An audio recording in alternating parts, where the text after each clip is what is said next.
I believe as human beings, we have most of the answers inside, and we constantly look for external validation based on fear of not knowing enough and not believing in ourselves.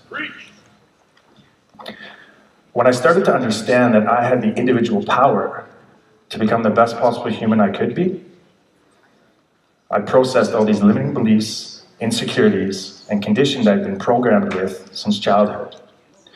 This allowed me to step into my true power and unleash my ultimate greatness. But before you guys can understand why I'm here today, I have to share with you where it all began. Sit back and enjoy the ride. I grew up in a small town just outside of Calgary, Alberta. In fact, there was about 1,200 people. My dad was trying to mold me into an NHL superstar as my mom battled an alcohol addiction. Not one day was ever the same. My dad juggled 3 jobs to keep me in hockey, and I saw my parents' love fade away before my eyes. By my 7th birthday, they were divorced. My life went down a dark and depressing path over the next few years, and I ended up getting in a ton of trouble. By the age of 17, I was smoking weed, I was drinking, and I hated the person I'd become. This didn't stop me from pursuing my dreams. At that very moment, I had no idea what I was going to do. I had no idea what I was going to do in life. I had no dreams, no vision. I remember one day, I got sent home from school, and the cops brought me home for a fight I initiated in class. I looked my dad in the eye, and he kicked me out. Shortly after that, my hockey career ended, and so did the relationship with my father. I was shocked and crushed. It was such a disappointment after everything he had been through, putting me through hockey, going through a divorce with my mother, and I threw it all away. Later that year, I moved in with my mom, and I knew it was going to be challenging. I had 2 sisters and a stepdad, and he was not the nicest guy. One day, coming home late, I tiptoed to my room to not wake anybody up, and I could hear my mom crying. I turned on the lights, and her face was black and blue, eyes swollen shut, stitches above her left eye, and I lost it. I asked her what happened, and she said, "I fell." I knew that wasn't the truth. That night, I laid awake in bed, wondering, what the fuck am I gonna do? I had 0 confidence. I was a skinny, small boy, but I knew I had to do something. I knew I had to release all this anger inside, and I needed an outlet. Being a hockey boy, I knew that weight training was a thing. I also knew from the countless Jean-Claude Van Damme movies I watched that kicking people in the head was a thing too. So, I figured I could learn that roundhouse kick to the head by watching some more movies, but to gain some muscle and gain some confidence, a gym membership was going to be necessary. I had one friend in school, his name was Kyle. Him and his buddy AJ were the only guys that had chiseled abs and a cut chest. I figured if I spent time around them, I could hit the gym, develop the confidence I needed to change my life. And that's what I did. The next Monday morning, I was in the gym with the boys, and holy fuck was I weak. But that wasn't the point. The point was, they put me through an incredible workout. By the end of it, I felt incredible. I had dopamine surging through my system. I felt like I released a bunch of this bullshit I had inside, and I felt a sense of accomplishment. I was hooked. From that day on, fitness became the foundation of who I am today. It gave me the confidence and commitment to work out every day, even when I didn't want to. It gave me the courage to put down the bottle and pick up the weights. After I got out of school, I was starting to build some confidence and put on some muscle and getting noticed by people around me. A buddy of mine invited me down to a bar he was working at. I talked to the manager, and I was instantly hired. After my first shift, I loved this place. The energy, the women, the music was incredible. I wanted to learn everything about this place, the operations, every position, and I did. 3 months later, I was promoted to the bartender. 3 months from that, I was promoted to the manager. And this wasn't just any shitty club. This is one of the biggest clubs in Canada. I felt all these little wins were building my confidence and my internal belief system that anything I put in front of me, I was going to be able to tackle. By the age of 25, I was running 6 successful restaurants. I built a house on a golf course. I convinced a beautiful girl to call me her boyfriend, and life was good. So good that I was developing workout routines and meal plans for people in my network. I'd sit at home after work every day and write out meal plans and workout plans on pages so they could print them on so they can put them on their fridge. This was a huge passion for me. I didn't care that I was doing all this for free. I knew where fitness had taken me, and I wanted to give that same gift to the people around me. That was the starting point for everything. One night, I'm sitting at the kitchen table, and my partner Landon was dabbling on his computer doing interface design, and he looked at me and said, "Man, you spend so much time developing all these workout plans and meal plans. Why don't you find a better way? There's got to be software. There's got to be an app to help you do this." So I looked in the App Store and there was nothing. But I had an idea. This was an opportunity. This was an opportunity to take all of the hardship and turning it into something special. And that's what we did.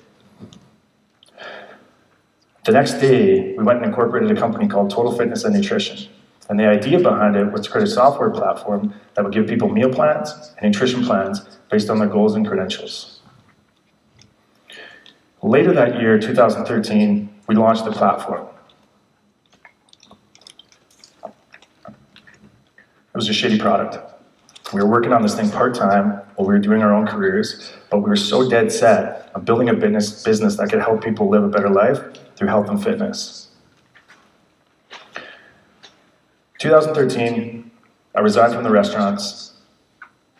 I rented my house, packed my car, had a ton of tough conversations, and moved to Vancouver, leaving everything behind. We wound up in a house, a shitty house, in rural Vancouver. It was a favor from a friend's dad. It almost had hot water, and you could plug in space heaters to keep us warm at night. We all know about those Canadian winters. Fucking suck. But that didn't stop us. We had a new sense of belief in ourselves. We knew that anything that stood in our way, we would tackle. We knew that this next stage in our life was going to demand an evolved version of who we were. So we started to consume any sort of content we could. We started to read books, and I found a mentor. This mentor would change the way I viewed the world. I was so embarrassed about my past. I was embarrassed about what my mom had gone through. I was embarrassed about being picked on as a kid. I was embarrassed with all that stuff, the disappointment I put my dad through. And I was holding all that negative energy inside, and it was holding me down. He told me that, listen, why don't you take that past and make it into something successful in the future? Take that hardship and turn it into something beautiful. Everything in your past is an important part of who you are today. And I believed him. So I started to do some work on myself. I worked on myself as much as the business. And that is the reason why my business is so successful. I care about who I am, so I care about the other people around me. Like I said, later that year, we launched the platform. And we got about 5,000 downloads in the first few months. We didn't care about that. What we really cared about was the feedback we got from the customers that were using the product. We got one specific piece of feedback, and it was this. You created a great piece of software, but you took the personal human connection out of personal training. It was right. We had a faceless piece of software that had no personality to it. We knew if we wanted to grow and evolve this platform, we would have to get some investment. So we pitched the only guy in Vancouver we knew that had a successful business. He was a brick and mortar guy, did not understand tech at all, but he invested in us because he believed in us. Shortly after that, we started to integrate supplements into our platform. Fitness, nutrition, and supplementation obviously go hand in hand. The app was free, so we wanted to monetize our members through supplement sales. We started traveling to different fitness expos, and we wound it up at the Arnold Classic in Columbus, Ohio. Anybody heard of it? Yeah, it's fucking huge. I mean, 85,000 people through the doors in 2 days. We walked through the door and saw this massive lineup. We wanted to navigate ourselves to the front to see what the hype was all about. We noticed that it wasn't a brand at all. It wasn't a supplement company. It was a single social media star by the name of Michelle Lewin. When the girls walked up to her to take photos and give her a hug, they were almost in tears. This was super inspiring. We had an aha moment. We said, fuck, what if we partner with social media stars like Michelle, integrate them into our platform, we would get rid of this faceless product. And that was it.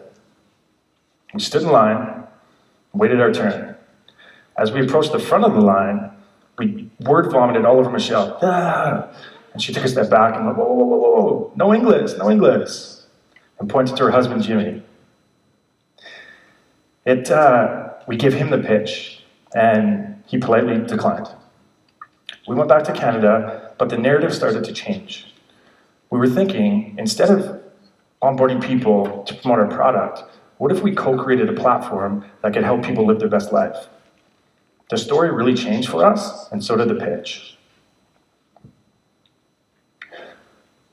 As we started to chase Michelle around to more and more expos and get more and more no's, we finally got a yes, and we signed her. She had bought into our vision.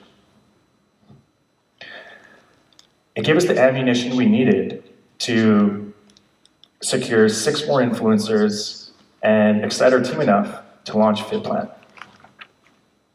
We launched Fitplan in early 2016, but the challenges did not stop there. The only thing that changed was our mindset and our attitude.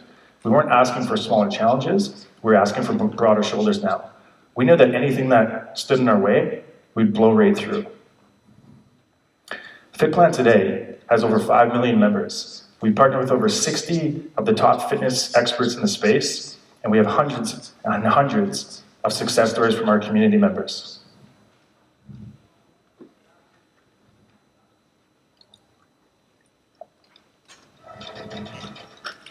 What I want to leave you guys with is this.